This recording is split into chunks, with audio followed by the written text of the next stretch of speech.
Il y aura ce moment, attendu depuis combien de semaines, de mois, d'années. Enfin être dans le même espace que toi, respirer le même air que toi, caresser l'atmosphère qui t'entoure, palper cet impalpable et tenter d'y attraper les papillons de ton esprit. J'enfoncerai ma main dans l'espace entre nous. Je sentirai l'air résister avec tendreté, pour la forme, tout de moelleux m'accueillant. Du bout des doigts, effleurer la pulpe de tes doigts et y déchiffrer tes gestes en mon absence. Cet index que tu as un peu brûlé en le trempant dans ta sauce tomate de cet été, à peine touché, déjà retiré en hâte. Je le savais, la peau brûle, ta peau me brûle, comme si la mienne l'avait oublié.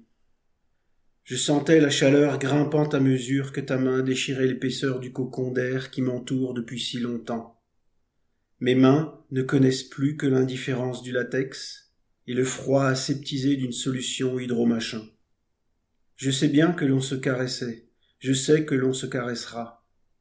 Je sais bien que c'est en forgeant que s'endurcit le forgeron, qu'il apprivoise la chaleur du four pour finir par l'embrasser, et qu'il apprend les gestes. Permets-moi juste de m'entraîner, juste faire et refaire le geste, ne caresser que l'air, puis un bout d'étoffe, comme ce gilet de laine que tu portes, afin que mes doigts ne soient plus qu'à quelques millimètres de ta peau. Et de toucher cette laine, je me rappelle la douceur de tes bras, lorsque je les remontais lentement, passant ton épaule comme un col de montagne, avant d'arriver au Graal, au sommet de la douceur, les si fins cheveux de ta nuque. Devrons-nous de nouveau nous apprivoiser, tout ce temps sans se sentir? Tremblement délicat de mon bras qui continuera d'aller vers toi. Nous allons vivre des premières fois, les premiers recommencements. Tout ce temps qui a filé, ce temps de solitude glacée avec des hauts et des bas filés comme un bas la maille d'un tricot. Notre étoffe nous tenait chaud, serrés, bientôt tout recommencer. Ta main effleurera le bord de mon gilet, au poignet, et je la sentirai écouter le récit des soirs où j'ai versé des larmes de rage. Mes poignets étaient trempés ensuite dans le froid sombre. Mon bras tendu vers ton épaule cherchera à retrouver le creux rassurant et délicieux où atterrir. Pourvu qu'il y soit toujours, mon nid. Cet endroit n'est pas donné à tous. Rien n'est acquis. Mon doigt retrouvera le rempart de la chemise au tissu sec, un peu rêche d'avoir été repassée. Saurais-je m'y poser? Une onde qui passera par ma peau et tous mes muscles montera doucement comme un vol d'asphodèle jusqu'à ma nuque qu'elle fera frissonner. Mon autre main portera la tienne posée, les doigts sur ma peau, attentif à la pulsation dans mon poignet. Ma main parcourra la trame et la chaîne de la toile, contournera le col de ta chemise pour enfin rejoindre ton cou. Alors, sur ta peau apparaîtront instantanément de minuscules points sous mes doigts, m'écrivant en braille un message sans mots.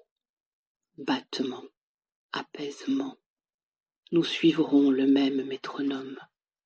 La brûlure s'estompe, je m'habitue et vais enfin redécouvrir la douceur de ta peau. Mais surprise, sous mes doigts émerge bien plus que cela.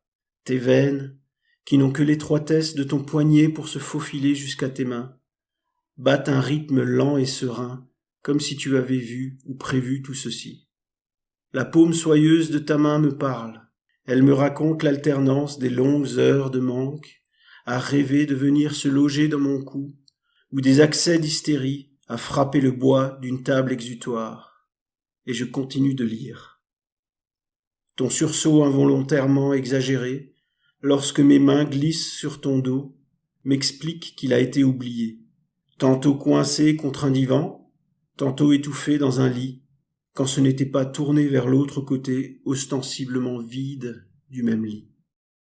Dans le creux de tes reins, mes doigts déchiffrent tes appels, sensuels, resté inassouvi. Tu retrouveras mon corps tout entier, et ces signaux de détresse si souvent répétés qui se sont perdus dans le lointain opaque t'atteindront enfin. Lové dans tes bras, je laisserai ma bouche raconter à la tienne ce que j'ignore de moi-même. Tu y liras ton aimé. Tu te délecteras des récits chuchotés par nos langues et nos lèvres. Alors je t'attire contre moi, et je pose mes lèvres sur un autre livre silencieux. Ta bouche, qui m'a conté le monde et les autres si souvent, à présent me parle de toi. Yeux fermés, bouche, à livre ouvert, tu m'es conté.